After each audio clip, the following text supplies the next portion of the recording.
Assalamualaikum warahmatullahi wabarakatuh. Kali ini kita akan mengisahkan tentang seorang sahabat Rasulullah SAW yang fakir dan sedekahnya mampu menggetarkan arsy Allah Subhanahu wa Ta'ala. Pada bulan Sya'ban di tahun 9 Hijriah, ketika itu musim paceklik sedang melanda kota Madinah dan sekitarnya. Angin di musim itu juga membawa hawa panas. Debu-debu berterbangan mengotori atap-atap dan halaman rumah penduduk kota Madinah. Di musim panas seperti itu, biasanya penduduk kota Madinah lebih suka menetap di rumah atau tinggal di kebun-kebun mereka sambil memetik kurma yang segar. Karena pohon kurma berbuahnya justru pada musim panas.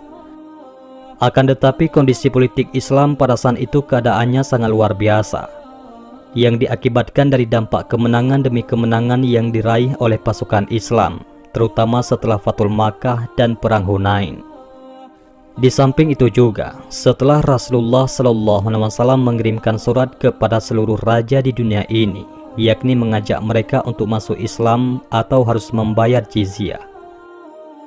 Hal ini semakin menambah panas keadaan, karena pada saat itu tersebar berita bahwa bangsa Romawi yang merupakan bangsa dan kerajaan terkuat dan terbesar pada masa itu sedang melakukan persiapan besar-besaran akibat ketidakpuasan mereka akan hasil perang Mu'tah, yang mana pasukan Islam yang jumlahnya hanya 3.000 pasukan berhasil mengalahkan 200.000 pasukan gabungan Romawi dan beberapa kabilah yang musyrik. Kasak kusuk pun menerbak di kalangan kaum muslimin akan adanya pembalasan dari pasukan Romawi yang akan menyerang daerah yang telah dikuasai kaum muslimin dan bahkan menuju kota Madinah. Disinilah letak kisah seorang sahabat Ulbah bin Zaid. Dia diselipkan oleh catatan sejarah di dalam peperangan Tabuk, yang nantinya perang ini merupakan peperangan terbesar antara kaum muslimin dengan Kaisar Romawi. Tidak biasanya Rasulullah SAW mengumumkan secara langsung akan kemana tujuan peperangannya. Biasanya kalau berperang ke arah timur, maka Rasulullah SAW bertanya kepada sahabatnya tentang arah barat dan seterusnya. Akan tetapi keberangkatan perang kali ini sangat jelas tujuannya, yaitu Tabuk, suatu daerah yang sangat jauh bagi bangsa Arab untuk ditempuh ketika itu. Coba lihat apa yang dilakukan oleh orang-orang munafik pada saat itu. Mereka merasa bimbang, gelisah dan gundah karena membayangkan perjalanan yang sangat jauh. Di antara mereka saling mengatakan, seharusnya keberangkatan tidak pada musim panas ini. Maka Allah Subhanahu wa Ta'ala menurunkan ayat yang berkaitan dengan mereka. Dan berkatalah orang-orang munafik, janganlah pergi berperang di musim panas ini. Katakanlah ya Muhammad, api neraka jahanam lebih panas jika saja mereka mau mengerti. Quran Surat At-Taubah ayat 81. Suatu kali Rasulullah SAW ingin menguji salah seorang dari mereka, yaitu Ja'an bin Qais. Beliau bersabda, "Wahai Ja'an, bagaimana menurutmu jika kita pergi berperang melawan Bani Asfar, yakni orang Romawi?" Dia pun menjawab, "Izinkanlah aku untuk tidak berangkat perang, dan jangan jatuhkan aku ke dalam fitnah ataupun ujian. Demi Allah ya Rasulullah SAW, kaumku sangat tahu bahwa aku adalah orang yang paling mudah tergoda dengan wanita di antara mereka. Dan aku takut kalau nantinya aku melihat wanita Romawi, aku tidak tahan, aku tidak bisa menahan nafsuku." Rasulullah SAW pun berpaling dan berkata, "Engkau aku izinkan untuk tidak berangkat perang wahai Ja'an." Padahal Ja'an bin Qais hanya beralasan agar dia tidak berangkat perang, lalu beralasan takut tergoda oleh wanita Romawi. Padahal tujuan sebenarnya adalah supaya dirinya tidak berangkat perang pada musim panas tersebut. Maka Allah Subhanahu wa Ta'ala menurunkan ayat Al-Quran, "Berilah saya keizinan, yakni tidak pergi berperang. Dan janganlah kamu menjadikan saya terjerumus ke dalam fitnah. Ketahuilah bahwa mereka telah terjerumus ke dalam fitnah, dan sesungguhnya jahanam itu benar-benar meliputi orang-orang yang kafir." Quran Surat At-Taubah ayat 49. Berbeda keadaannya dengan kaum muslimin. Begitu mendengar seruan jihad di jalan Allah Subhanahu wa Ta'ala, Mereka berbondong-bondong memenuhi kota Madinah dari seluruh penjuru negeri.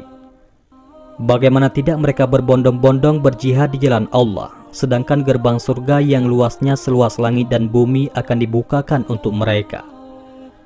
Allah Subhanahu wa Ta'ala berfirman, "Dan bersegeralah kamu kepada ampunan dari Tuhanmu, dan kepada surga yang luasnya seluas langit dan bumi yang disediakan untuk orang-orang yang bertakwa, yaitu orang-orang yang menafkahkan hartanya, baik di waktu lapang maupun sempit, dan orang-orang yang menahan amarahnya dan memaafkan kesalahan orang.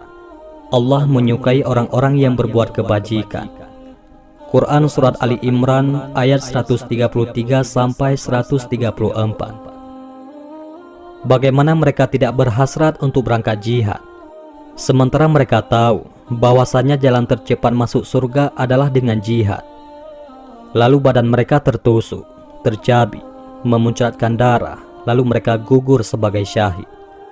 Lantas para malaikat merebut menaikkan ruh mereka ke langit. Wahai orang-orang yang beriman, sukakah kamu aku tunjukkan suatu perniagaan yang dapat menyelamatkanmu dari azab yang pedih?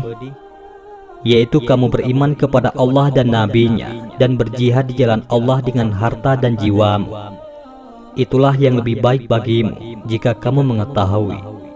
Quran Surat As-Saff ayat 10-11. Terngiang-ngiang di telinga mereka akan ayat-ayat yang berhubungan dengan jihad. Ayat-ayat jihad, bukan ayat-ayat cinta. Sesungguhnya Allah telah membeli dari orang-orang mukmin diri dan harta mereka dengan memberikan surga untuk mereka. Mereka berperang pada jalan Allah, lalu mereka membunuh atau terbunuh. Sebagai janji yang benar dari Allah di dalam Taurat, Injil, dan Al-Quran. Quran Surat At-Taubah ayat 111. Ayat-ayat ini benar-benar hadir di dalam hati mereka. Kenapa hadir di hati mereka? Bukankah ayat yang sama juga kita dengar sebagaimana mereka mendengarnya dahulu, akan tetapi berbeda efeknya. Yang membedakan antara kita dan mereka adalah telah ada dan hadir kehidupan akhirat di dalam kehidupan duniawi mereka. Sedangkan kita, kabut tebal tentang terlalu cinta kepada dunia menyelimuti hati kita. Memang kaki mereka masih menyentuh tanah, badan mereka pun masih bersentuhan dengan alam nyata dunia. Akan tetapi, ruh mereka sudah bersiap-siap menjejaki surga. Alam pikiran mereka telah terasa sujud di bawah arsy Allah Subhanahu wa Ta'ala. Allahu Akbar. Berbondong-bondong mereka ke kota Madinah. Mereka tahu bahwa Rasulullah SAW membutuhkan bantuan umatnya. Maka Rasulullah mengajak para dermawan untuk menginfakkan hartanya demi keberangkatan pasukan prihatin ini, yaitu Jaisul Usra, pasukan di masa sulit. Kenapa disebut pasukan prihatin? Bagaimana tidak, keadaan mereka sangat miskin. Di saat musim paceklik, satu unta harus bergantian untuk 18 orang pasukan perang. Makanan mereka adalah dedaunan agar sekalian dapat airnya. Bahkan terkadang harus memotong seekor unta agar dapat air dan makanan sekaligus. Bahkan orang-orang yang tidak mampu, tidak memiliki apa-apa dan miskin juga datang kepada Rasulullah SAW, berharap dirinya diikut sertakan dalam peperangan Tabuk, meminta kepada Rasulullah bekal peperangan agar dia bisa ikut perang, termasuk juga Ulbah bin Zaid. Allah Subhanahu wa Ta'ala berfirman, "Dan tiada pula berdosa atas orang-orang yang apabila mereka datang kepadamu, supaya kamu memberi mereka kendaraan, lalu kamu berkata, Aku tidak memperoleh kendaraan untuk membawamu. Lalu mereka kembali, sedang mata mereka bercucuran air mata karena kesedihan, lantaran mereka tidak memperoleh apa yang akan mereka nafkahkan." Quran Surat At-Taubah ayat 92. Maka pada saat itu tersebutlah Ulbah bin Zaid al-Haritsi, seorang yang sangat fakir, tidak memiliki apa-apa di atas dunia ini, seorang dari golongan Ansar dari kabilah Aus. Tatkala dia menyaksikan kesibukan kaum muslimin dalam persiapan jihad ke Tabuk, melihat seluruh kaum muslimin dari berbagai pelosok negeri tinggal dan menetap di tanah kelahirannya, yaitu Madinah, datang berbondong-bondong kemudian memacang kemah, sambil membawa apa yang mereka miliki dari senjata dan kendaraan. Dia juga melihat transaksi di pasar-pasar Madinah. Banyak transaksi yang terjadi dialog berhubungan dengan persiapan perang. Dari mulai kuda, unta, panah, pedang, tameng besi, dan lain sebagainya. Dia menyaksikan itu semua dengan kesedihan yang sangat mendalam. Semua orang telah membeli perlengkapan perangnya, sedangkan dirinya, apa yang dia mau persiapkan? Kalau hendak membeli, mau beli pakai apa? Uang 1 dirham pun ia tidak punya. Apalagi pagi itu dia mendengar Rasulullah SAW bersabda, "Man jahaza jaisul usra, ghufira Allahu lahu falahul jannah." Barang siapa yang membantu perbekalan pasukan kesulitan, Allah mengampuninya dan baginya surga. Maka semakin terbenamlah serasa dirinya ke dalam bumi, hancur luluh serasa hatinya. Semua orang mendapatkan surga kecuali dirinya. Semakin panas dingin badannya mendengar sabda Rasulullah SAW demi melihat kefakiran dirinya. Ditambah lagi Rasulullah SAW mensyaratkan, siapa yang mau ikut berperang harus membawa alat dan kendaraan perang sendiri. Dilihat juga oleh Ulbah bin Zaid ketika dia duduk di Masjid Nabawi. Dia melihat Rasulullah SAW dikelilingi oleh para sahabat. Tiba-tiba datang Abu Bakar sambil membawa semua harta yang beliau punya, sejumlah 4.000 dirham. Ketika ditanya oleh Rasulullah SAW, "Ya Abu Bakar, apa yang engkau tinggalkan untuk keluargamu?" Abu Bakar menjawab, "Aku tinggalkan untuk mereka Allah dan Rasul-Nya." Rasulullah SAW pun bersabda, "Tidak ada harta yang paling bermanfaat bagiku sebagaimana bermanfaatnya harta Abu Bakar." Umar bin Khattab pun datang membawa setengah hartanya. Utsman bin Affan membawa 1.000 dinar dalam pakaiannya. Bahkan kafilah dagangnya yang hendak berangkat ke Syam sejumlah 200 ekor unta. Lengkap dengan barang-barangnya dia keluarkan sedekahnya. Ditambah lagi dengan 100 ekor unta, lalu ditambahnya lagi 1.000 dinar uang kontan. Maka Rasulullah SAW pun bersabda, "Ya Allah, aku mohon padamu ridhoilah Utsman. Sesungguhnya aku telah ridho kepadanya." Tak lama setelah itu, sampailah perniagaannya yang baru datang dari Syam sejumlah 1.000 ekor unta beserta isinya. Tiba-tiba datanglah tengkulak-tengkulak, yakni orang yang memberi pinjaman hendak membeli perniagaan tersebut. Salah seorang dari mereka berkata, "Ya Utsman, kami beli 2 kali lipat." "Tidak, karena ada yang berani membeli lebih tinggi dari penawaran kalian," jawab Utsman bin Affan. "Kami beli 3 kali lipat dari harga yang kamu dapatkan," kata si tengkulak. "Tidak, belum cukup kalau cuma 3 kali lipat," jawab Utsman. Akhirnya terjadilah tawar-menawar. "Kami beli 10 kali lipat ya Utsman." Utsman pun berkata, "Tuan-tuan sekalian, ada di antara tuan-tuan yang hendak membelinya 700 kali lipat." Apa kata mereka? "Gila engkau Utsman, siapa pula yang sampai menawar hingga 700 kali lipat?" Utsman pun menjawab, "Akan tetapi Allah telah menawarnya lebih dari 700 kali lipat." Utsman pun membacakan ayat, "Perumpamaan nafkah yang dikeluarkan oleh orang-orang yang menafkahkan hartanya di jalan Allah adalah serupa dengan sebutir benih yang menumbuhkan 7 bulir, pada tiap-tiap bulir 100 biji." Quran Surat Al-Baqarah ayat 261. Saksikanlah wahai para tengkulak, semua barang perniagaan yang ada ini seluruhnya aku infakkan di jalan Allah Ta'ala, seru Utsman bin Affan. Subhanallah, Allahu Akbar. Dari generasi mana mereka ini muncul? Dari makhluk mana mereka ini saudaraku? Dari planet mana mereka datang? Apakah mereka diciptakan dari daging yang penuh dengan nafsu dunia dan ketamakan, yang penuh dengan kebakilan dan ketakutan akan miskin karena berinfak dan bersedekah? Bukan saudaraku, tapi mereka adalah para sahabat Rasulullah SAW. Tidak lama kemudian datang pula Abdurrahman bin Auf sang dermawan, membawa 200 uqiyah perak.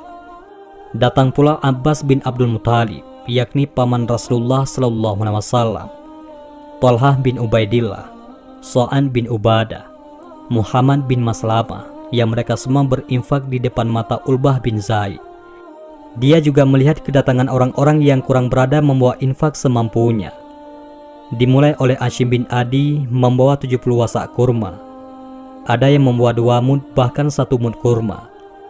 Tidak satupun kaum muslimin yang tidak memberi kecuali kaum munafikin. Allah pun menurunkan ayat. Orang-orang munafik itu, yaitu orang-orang yang mencela orang-orang mukmin yang memberi sedekah dengan sukarela, dan mencela orang-orang yang tidak memperoleh untuk disedekahkan selain sekedar kesanggupannya. Maka orang-orang munafik itu menghina mereka. Allah akan membalas penghinaan mereka itu, dan untuk mereka azab yang pedih. Quran Surat At-Taubah ayat 79. Apa yang dirasakan oleh Ulbah selain kesedihan yang sangat? Apa yang bisa diperbuat sementara ia tidak punya apa-apa, sementara orang berbondong berinfak? Melihat hal itu, pulanglah Ulbah membawa semua kesedihannya. Di zaman sekarang ribuan jutaan orang membawa kesedihan dunia. Ulbah pulang membawa kesedihan karena teringat akhirat. Adakah di zaman sekarang ini sosok seperti Ulbah? Memikirkan kemana nanti hendak dia ditempatkan di akhirat, apakah di surga ataukah neraka? Kalau ternyata di surga, di tempat yang mana? Tingkatan keberapa dan bersama-sama siapa? Ketika senja telah berlalu dan malam pun tiba, Ulbah berusaha memejamkan matanya. Tapi bagaimana mau dipejamkan matanya, sementara hati masih berdebar-debar, pikiran masih galau. Apa yang bisa dilakukannya, selain membolak-balikkan badannya di atas tikar yang lusuh hingga tengah malam? Akhirnya dia bangkit, timbul sebuah ide, yakni sebuah pikiran dalam dirinya, yang kiranya apabila dia melaksanakan idenya ini, mudah-mudahan dapat mengurangi kegundahan hatinya. Lantas Ulbah berwudu dan melaksanakan sholat malam. Apalagi yang bisa dilakukan oleh orang yang sengsara dan bersedih hati, selain bermunajat kepada Allah yang Maha Pemurah? Bagi orang yang mendapatkan kesusahan, kecuali dia mengadukan kepada Sang Khalik. Di dalam sholatnya, dia pun menangis. Dia sebutkan kefakirannya, dia sebutkan kelemahannya, dia sebutkan ketidakberdayaannya. Dia minta kepada Allah, jangan sampai kefakirannya dan ketidakmampuannya berinfak pada persiapan perang Tabuk ini menggeserkan kedudukannya dibanding sahabat-sahabatnya kelak di surga. Ya Allah, Engkau perintahkan kami untuk berjihad. Engkau perintahkan kami untuk berangkat ke Tabuk. Sedangkan Engkau tidak memberikan aku sesuatu apapun untuk bekal berangkat berperang bersama Rasul-Mu. Maka malam ini saksikanlah ya Allah. Sesungguhnya aku telah bersedekah kepada setiap muslim dari perlakuan zalim mereka terhadap diriku. Maka inilah kehormatanku aku infakkan di jalan-Mu. Jika ada seorang muslim menghinakan dan merendahkan diriku, maka aku infakkan itu semua di jalan-Mu ya Allah. Tidak ada yang dapat aku infakkan sebagaimana orang lain telah berinfak. Kalau sekiranya aku punya, sebagaimana mereka punya, akan aku infakkan untuk-Mu. Maka yang aku punya hanya kehormatan sebagai seorang muslim. Kalau Engkau bisa menerimanya, maka saksikanlah, kehormatan ini aku sedekahkan untuk-Mu malam ini. Alangkah jernihnya doa tersebut, keluar dari hati seseorang yang tidak punya apapun di dunia ini, melainkan kehormatan. Alangkah teduhnya ucapan di malam hari yang gelap. Terangkat doanya ke langit ketujuh, menggetarkan arsy Allah Subhanahu wa Ta'ala. Semua sedekah tidak sehebat sedekahnya. Pada esok subuhnya, Rasulullah SAW memimpin sholat berjamaah. Hadir pula Ulbah bin Zaid. Telah ia lupakan air mata yang tumpah bercucuran di tikar rusuhnya tadi malam. Ia lupakan karena telah dibasuh oleh air wudhu yang baru. Akan tetapi Allah tidak pernah lupa. Allah tidak pernah menyia-nyiakan doa hambanya. Kejadian di tempat yang sepi tersebut dikabarkan oleh Allah kepada Rasulullah SAW melalui malaikat Jibril. Setelah sholat, Rasulullah SAW pun berdiri. Kemudian Rasulullah bertanya, siapa yang tadi malam sudah bersedekah, hendaklah ia berdiri. Semua jamaah saling berpandangan. Ternyata tidak ada yang berdiri karena merasa tidak bersedekah tadi malam. Ulbah bin Zaid pun tidak merasa bahwa dirinya telah bersedekah. Akan tetapi Rasulullah SAW mendekati Ulbah dan berkata, sungguh ya Ulbah, sedekahmu tadi malam telah diterima oleh Allah Subhanahu wa Ta'ala sebagai sedekah yang makbul.